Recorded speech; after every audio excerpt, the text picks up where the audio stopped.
الفاتحة. أعوذ بالله من الشيطان الرجيم. بسم الله الرحمن الرحيم.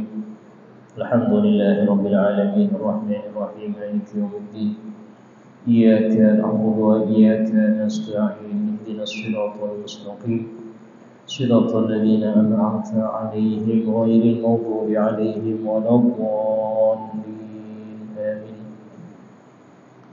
السلام عليكم ورحمة الله وبركاته. بسم الله الرحمن الرحيم. الحمد لله رب العالمين وبه نستعين على أمور الدنيا والدين. أشهد أن لا إله إلا الله وحده لا شريك له، وأشهد أن سيدنا محمدا عبده ورسوله لا نبي بعده. اللهم صل وسلم وبارك وكرم وعظم ومجد على حبيبنا وشفينا وقرة أعيننا محمد وعلى آله وصحبه أجمعين. سبحانك لا علم لنا إلا ما علمتنا إنك أنت العليم الحكيم. رب اشرح لي صدري ويسر لي أمري واحلل عقدة من لساني يفقهوا قولي. بجاه النبي وآله. قال الله تعالى: وقل رب زدني علما. وقال رسول الله صلى الله عليه وسلم: طلب العلم فريضة على كل مسلم. Alhamdulillah, segala puji bagi Allah Subhanahu wa taala yang senantiasa memberikan kepada kita nikmat-nikmatnya, khususnya nikmat iman, nikmat Islam, sehingga kita wajib, bahkan sangat wajib untuk mensyukurinya, yaitu dengan kita memelihara Islam kita dengan cara senantiasa mengerjakan seluruh syarat-syarat Islam dan menjauhi segala larangan-larangan dalam Islam. Itu adalah bentuk syukur kita akan nikmat Islam. Dan nikmat iman sangat besar. Mensyukuri nikmat iman yaitu dengan kita memupuk iman kita dengan mempelajari tentang apa itu rukun iman yang benar, serta meresapinya di dalam hati kita, kemudian mengaplikasikan keimanan tersebut dalam kehidupan kita sehari-hari. Sehingga seseorang yang dia ini mensyukuri akan suatu nikmat, maka itu tanda nikmat tersebut akan langgeng, akan lama yang ada pada dia. Tapi sebaliknya, jika dia mengkufurinya, tidak menghargai nikmat Allah itu, yaitu tidak peduli dengan imannya, tidak peduli dengan Islamnya, dia hanya merasa cukup lahir dari orang tua Islam, dianggap dengan itu sudah selamat, padahal tidak. Yang seperti itu, naudzubillah, khawatir nikmat itu akan dicabut darinya. Islam tapi tidak ada nilai-nilai Islam dalam perilakunya. Tidak ada sholat, tidak ada puasa, tidak ada zakat. Dia hanya Islam di tanda pengenalnya saja. Yang seperti ini, naudzubillah, bisa dianggap kafir kalau memang dia mengingkari kewajiban-kewajiban Islam. Sehingga dalam hal ini, di antara bentuk mensyukuri nikmat Islam, nikmat iman, yaitu dengan hadirnya kita dalam pengajian-pengajian yang bisa memupuk iman kita, bisa menambah cakrawala pengetahuan Islam kita. Dengan itu kita termasuk orang-orang yang bersyukur, yang nantinya akan ditambah oleh Allah sesuai dengan janji Allah Ta'ala. Alhamdulillah, telah lalu kita bahas tentang siapa-siapa yang berhak menerima zakat. Kemudian sempat kita singgung sedikit tentang orang-orang yang nggak boleh dikasih zakat. Nah, kita akan membahas ulang daripada siapa-siapa sih yang nggak boleh kasih zakat ini. Yang pertama adalah orang kafir. Orang kafir semiskin bagaimanapun dia tidak boleh dapat jatah zakat. Karena zakat itu ibadah, ya, dan ibadah itu ada aturannya, hanya diberikan kepada seorang muslim. Bukankah Islam itu agama yang sosial, agama yang rahmatan lil alamin? Iya, tapi bukan di zakat mereka dapat. Boleh Anda memberi mereka sedekah, memberi mereka infak, memberi mereka santunan, tapi uang zakat, harta zakat nggak boleh diberikan. Sama seperti hewan kurban, daging kurban itu tidak boleh diberikan kepada non-muslim, orang kafir nggak boleh.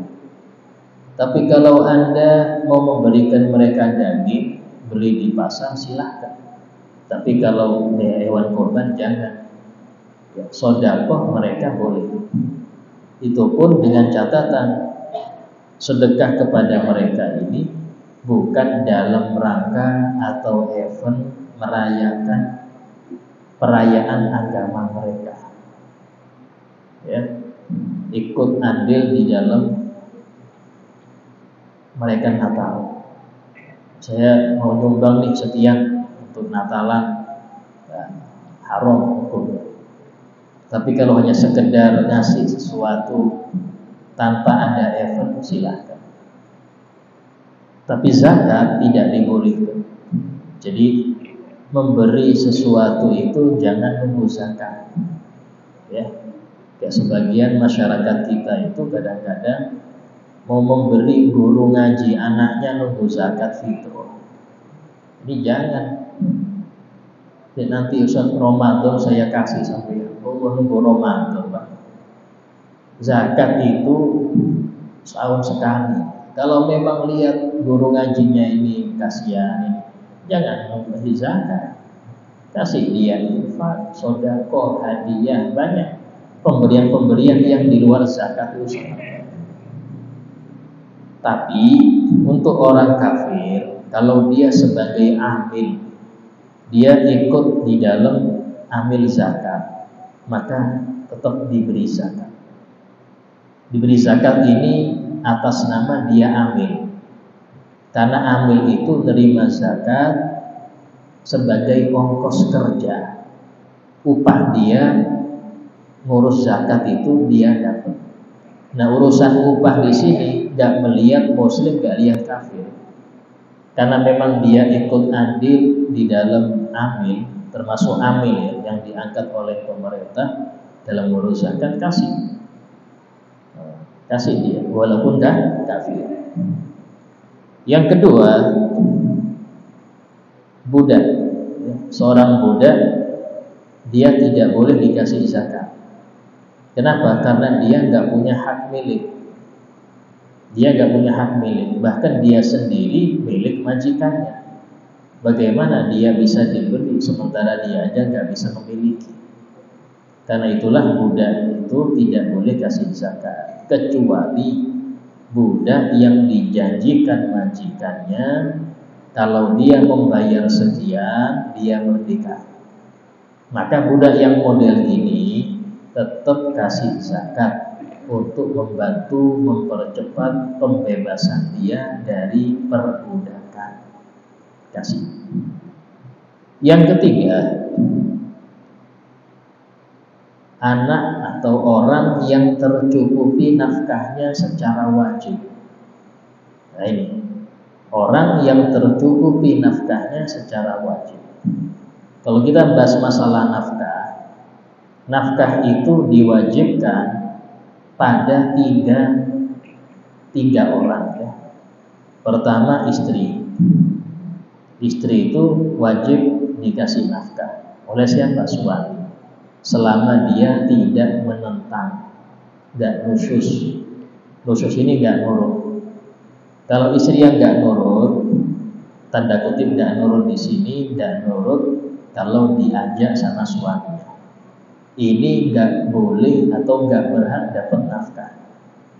Tapi kalau dia selama dia nurut, maka berhak dapat nafkah. Yang dapat nafkah seperti ini nggak boleh kasih zakat.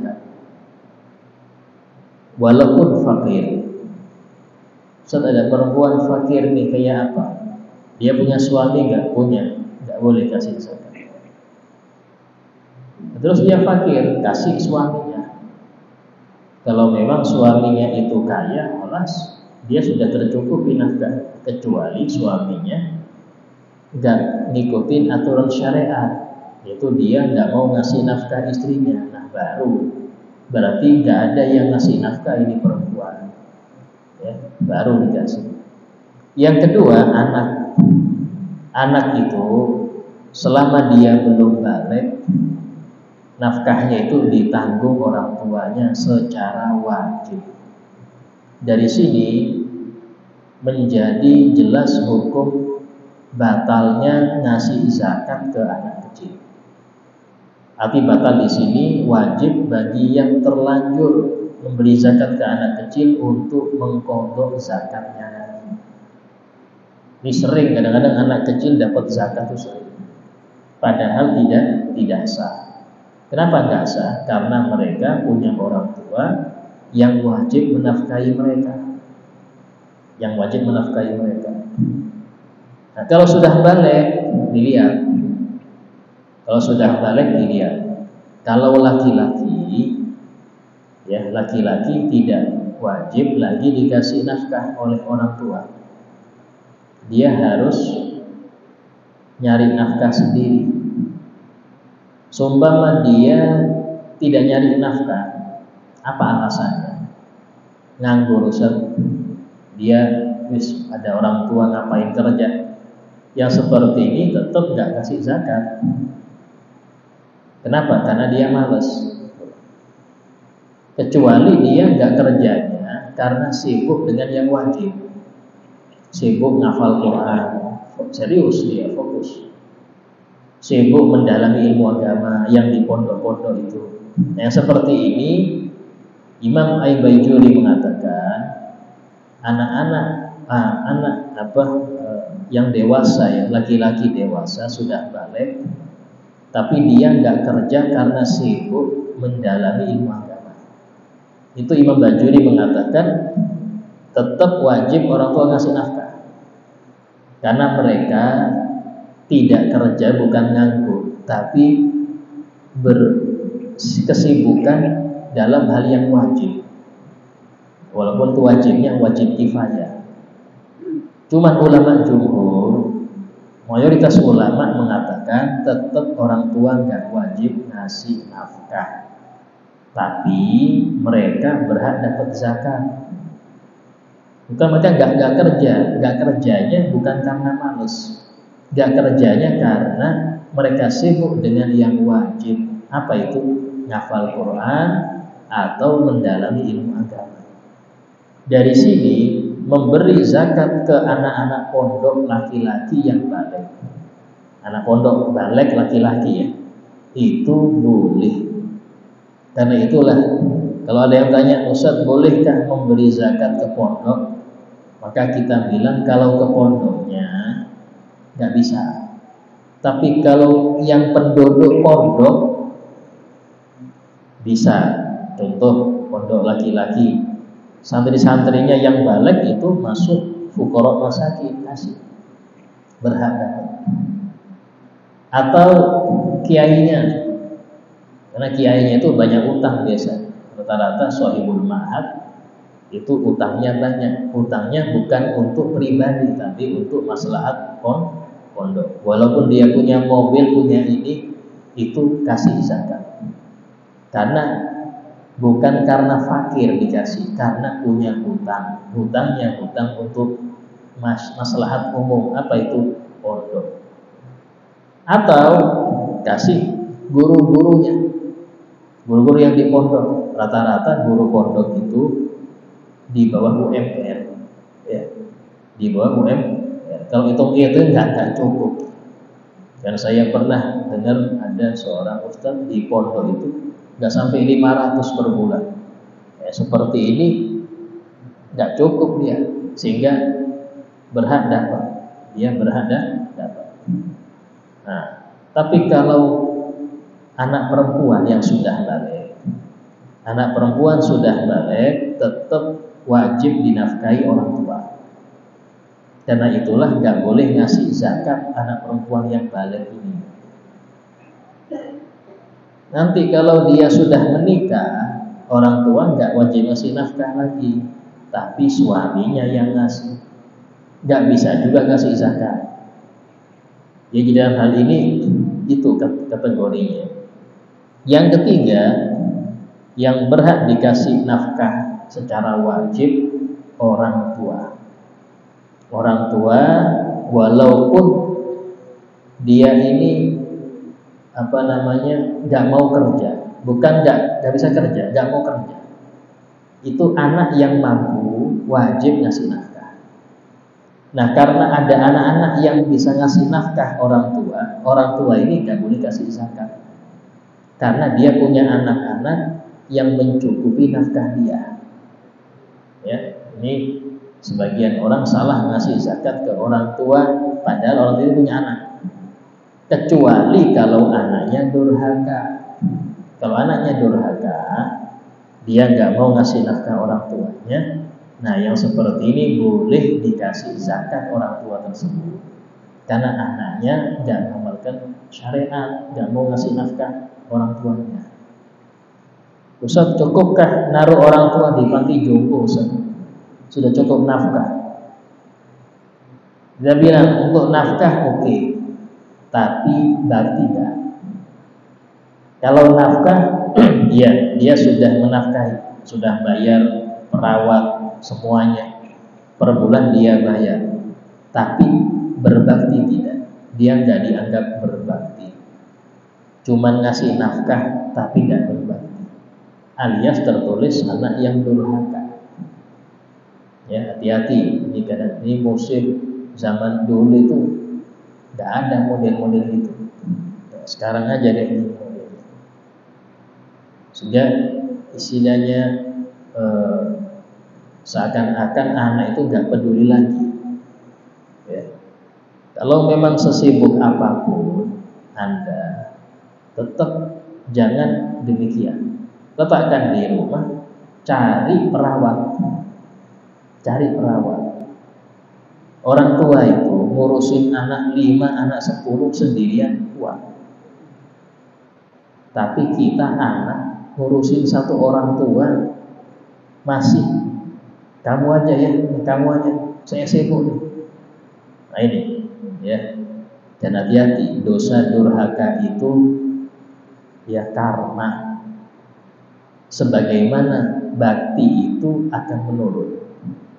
Dalam hadis Nabi bersabda, birru aba'akum tabarrukum abna'ukum. Berbaktilah kalian kepada orang tua kalian, niscaya anak-anak kalian akan berbakti kepada kalian. Al-Habib Zaid bin Ibrahim bin Sumit hafidhullah wa ra'ah wa tadawwur fisih wa afiyah, beliau mengatakan di dalam hadis ini terdapat beberapa faedah. Pertama, anak yang berbakti itu panjang umur. Anak yang berbakti panjang umur.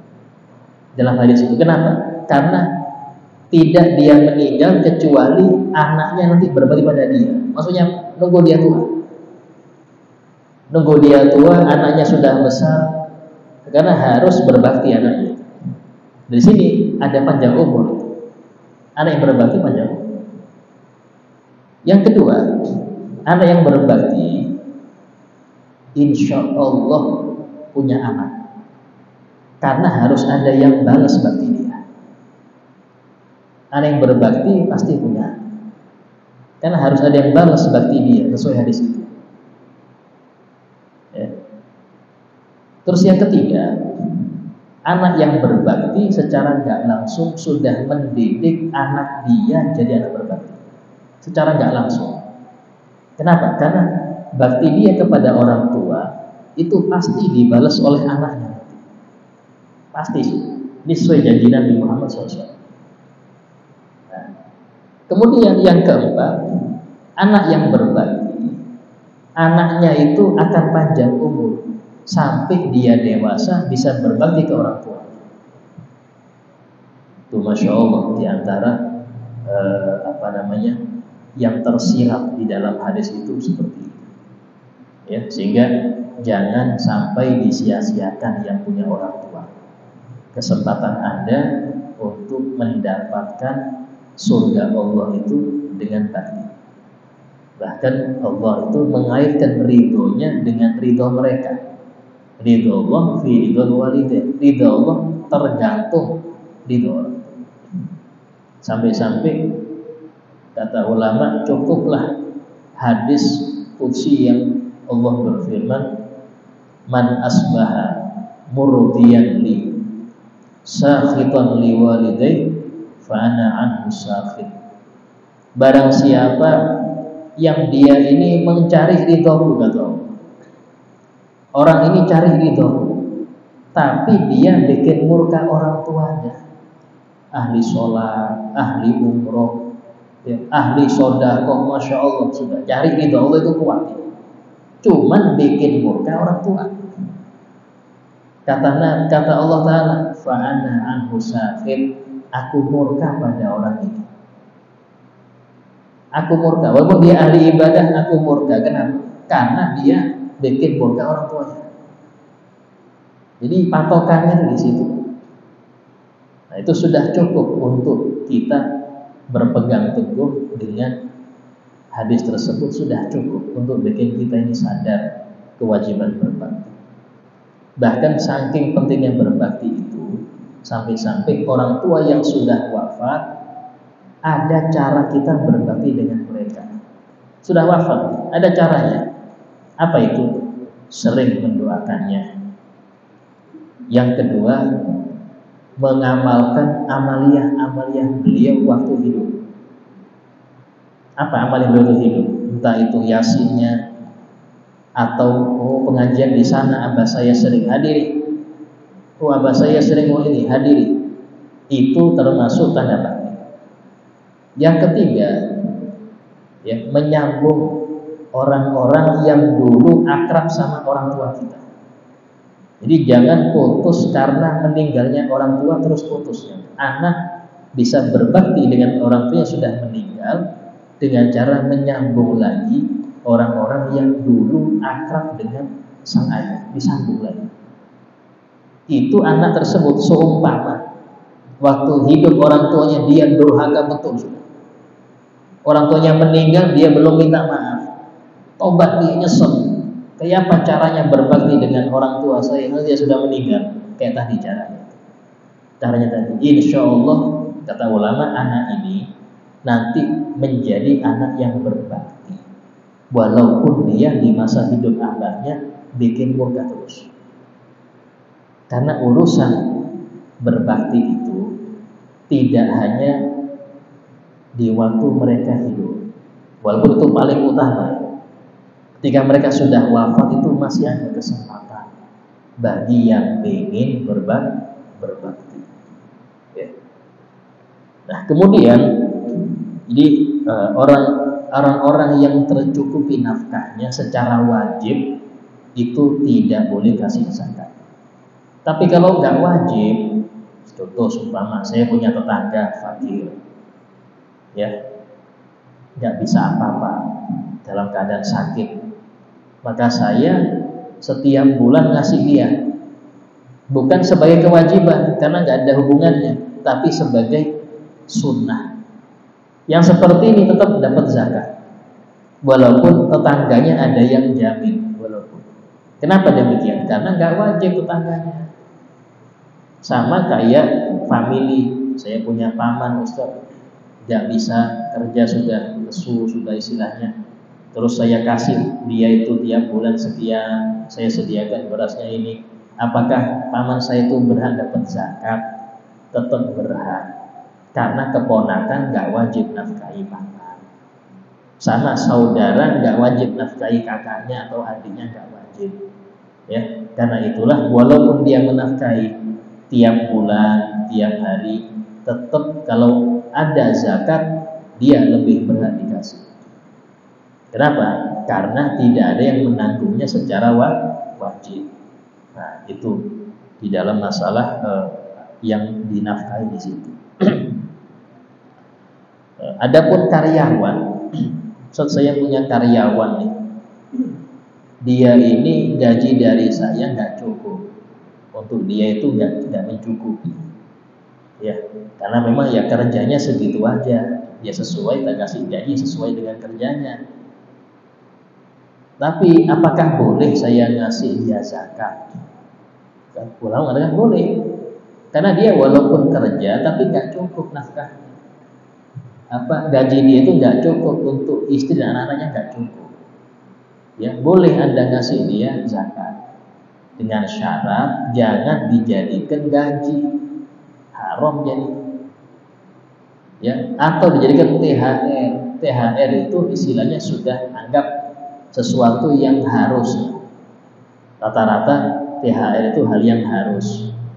Tahu-tahu sesuatu yang harus ini dikasih dari zakat.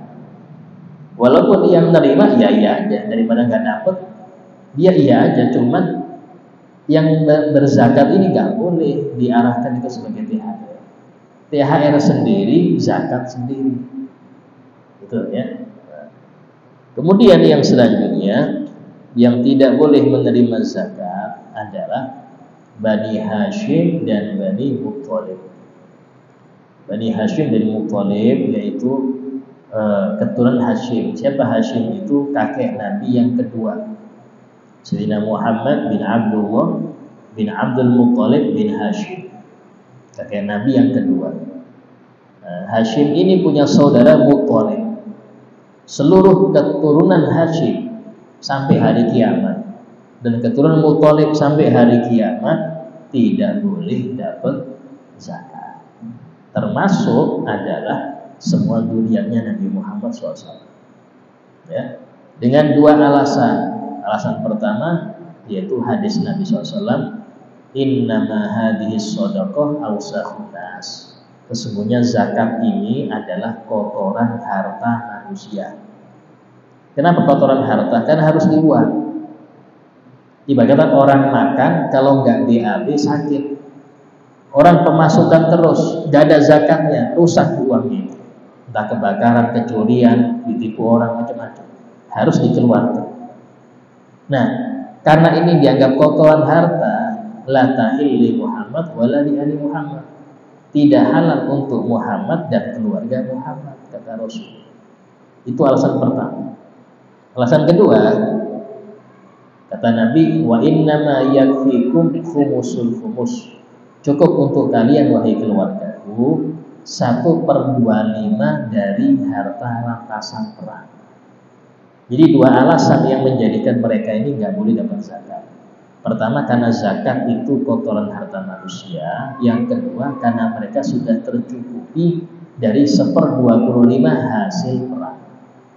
Kata ulama mengatakan, ulama mutakhirin ya, 1/25 ini sudah nggak ada lagi, karena perang nggak ada lagi sudah. Sehingga dari sini syarat mereka nggak boleh zakat itu nggak lengkap. Itu apa? Kurang satu. Karena itulah zaman sekarang untuk mereka para dzurriyyah yang masuk kategori 8 golongan berhak dapat zakat. Karena syaratnya kurang lengkap. Dua syarat ini satunya nggak ada. Tapi seyogianya itu ngasih tahu, ya Habib, ya Sayyid, ini zakat, sampean mau ngambil apa enggak? Kalau mereka mau ngambil, silahkan, itu hak mereka. Kalau enggak ngambil karena mereka warok, berhati-hati, ya silahkan, enggak apa-apa.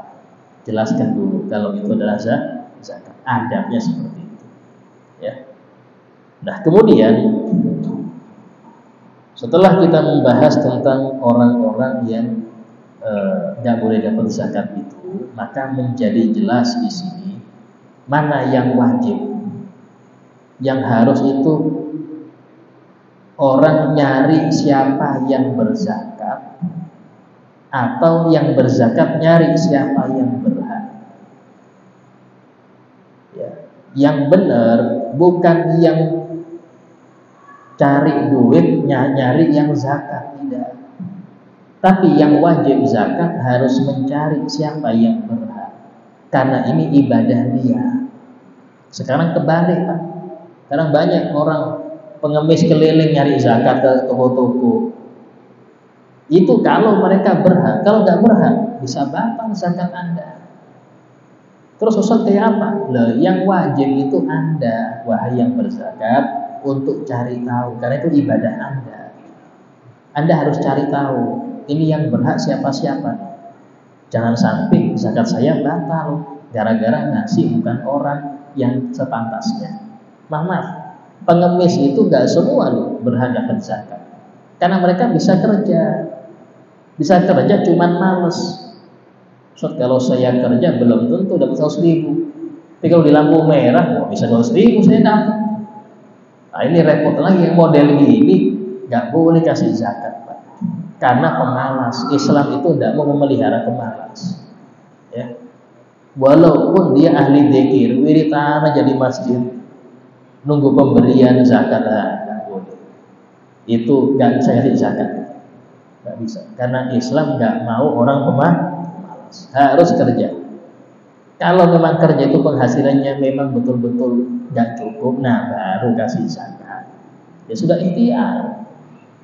Karena itulah orang-orang dulu itu biasanya kalau mau zakat itu mereka titipkan ke guru-guru, ke Pak Kiai. Tolong Pak Kiai, ini zakat saya.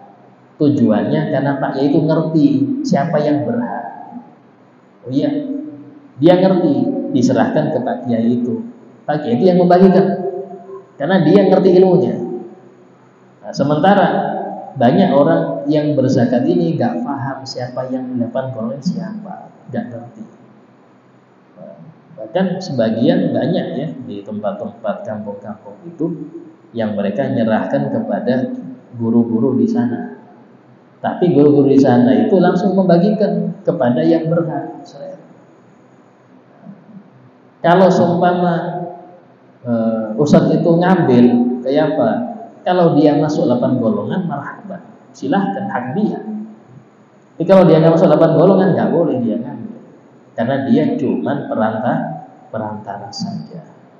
Ya, cuman perantara. Kalau memang dia nggak masuk 8 golongan, kalau masuk silahkan ambil, karena hak dia.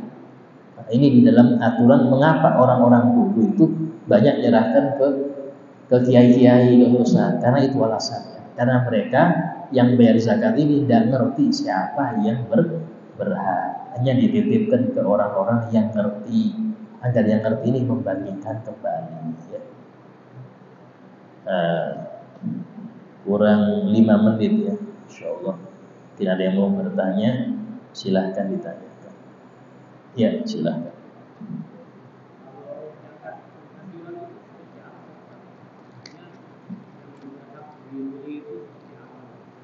Oh iya. Jadi kalau gaji, kalau memang tidak sampai nisab itu batas minimal wajib zakat ya, yaitu 82 gram emas murni. 82 gram, 1 gram sekarang itu 1.200.000-an, 1.100.000. Berarti hampir 100 juta lebih lah. 100 juta itu wajib zakat. Itu pun gak langsung wajib, nunggu setahun gak berkurang. Nah sekarang gaji Anda nyampe segitu gak? Nyampe segitu 100 juta? Enggak? Iya, gak sampai. Ya berarti gak wajib. Kalau istilahnya dapat sebulan, tahu-tahu ya habis juga sebulan itu onas, nggak perlu zakat, ya. Jadi kalau ada, tapi tadi kalau ada orang zakat penghasilan, jangan dicegah, itu sedekah dia. Ya, jangan boleh Pak sampean zakat penghasilan, jangan, itu sedekah, jangan dicegah. Tapi kalau tanya hukum ya kita terangkan, itu nggak wajib. Karena dari sisi nisab nggak lengkap, sisi haul nggak lengkap, sebulan aja dia. Itu pun pasti kepake. Iya, kalau nggak mungkin dia nggak kepake, kesimpan terus. Apalagi kadang-kadang sampai kadang-kadang minus ya, cicilan banyak, seminggu sudah habis duluan, itu repot. Ya tidak ada wajib. Ya. Pertanyaan lain?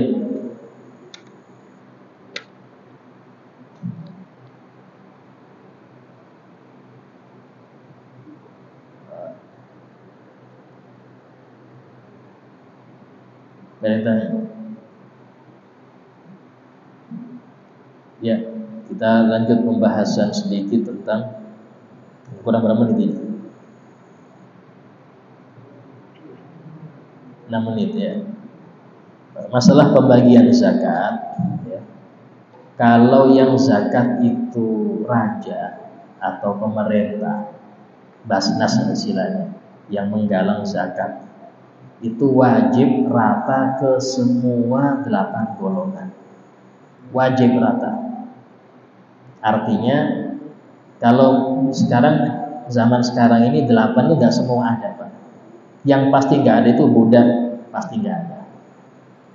Terus orang yang fisabilillah, yang perang dengan biaya sendiri, nggak ada itu. Berarti yang kemungkinan ada itu 7, ya 6 ya 6 itu kemungkinan ada. Jadi zakatnya pemerintah yang dia ngumpulkan zakat itu wajib membagi ke 6 itu wajib rata. Dapatnya berapa? 6M sumpama, wajib dibagi 6. Tiap golongan 1M 1M tiap golongan. Nanti untuk per individunya, nah ini, untuk per individunya itu nggak wajib rata. Artinya tergantung dari kebijaksanaan. Oh ini single sekian aja. Oh ini punya istri tambahin. Oh ini punya anak 5, oh tambahin banyak lagi. Itu nggak wajib rata. Tapi wajib semua individu 8 golongan tadi itu dapat semua. Nggak boleh ada yang nggak dapat. Tergantung dari dia wilayahnya sebatas mana. Kalau dia kecamatan, satu kecamatan harus rata. Kalau ada yang nggak rata, mas'ul, tanggung jawab, karena dia punya power, punya perangkat ya. Karena itulah tidak apa-apa yang pemerintah itu nyimpen dulu, khawatir ada yang belum dapat, disimpan sama dia, karena dia wajib meratakan. Tapi kalau yang zakat itu orang per orang ya, per orang zakat, saya zakat nggak mau ke Basnas, saya zakat sendiri, itu minimal 3 golongan, minimal 3 golongan. Contoh fakir, miskin, yang punya utang, minimal 3 golongan, nggak boleh kurang dari itu. Sehingga kalau umpama saya punya zakat 9 juta, itu harus saya bagi 3 per golongan, 3. Nanti saya cari individunya itu. Nah individu per golongan itu nggak boleh kurang dari 3 orang. Jadi setiap golongan itu 3 orang minimal. Ustaz, saya nemu cuma 2 orang yang fakir, simpen sisanya, jangan dibagi 2. Tetap bagi 3 minimal, simpen. Siapa tahu ada fakir lain kasih. Walaupun itu nunggu sebulan, tidak masalah. Tidak masalah, karena kita bukan memperlambat bagi, kita cari orang yang tepat. Dari sini orang zakat dengan pengumuman, ayo hari Minggu pagi Haji Fulan mau zakat nih, udah datang orang banyak Pak, yang truk, yang pickup, yang motor datang semua. Ini maaf banyak batalnya. Karena apa? Karena yang datang saya pengen duit, datang semua. Sementara dia nggak selektif, ini miskin apa enggak yang datang. Ya namanya bagi-bagi duit semuanya datang. Ya maaf BLT aja semuanya pengen nyari, walaupun nggak berhak. Rezeki. Kalau nggak berhak nggak boleh, karena aturannya sudah tertulis di situ. Apalagi urusan zakat yang aturannya tidak tertulis, ya nggak ada aturan pemerintahnya, nggak ada. Sehingga rawan memberikan kepada yang tidak berhak.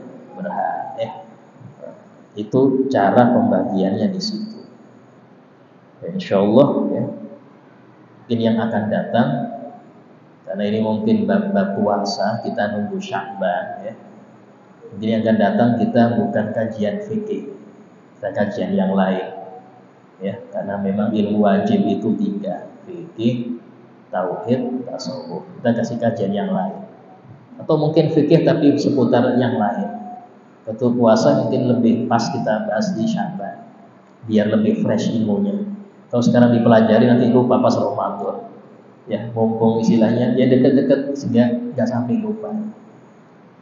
Al-Fatihah. Binati Allah yaghfirud dzunub, yusrul uyub, yashfil qulub, yutahhirul qulub, yashfil ahwal wal aqwal wal af'al bi jahi maula bilal sayyidina Muhammad SAW. Al-Fatihah. Alhamdulillah rabbil alamin arrahmanir rahim maliki yaumiddin.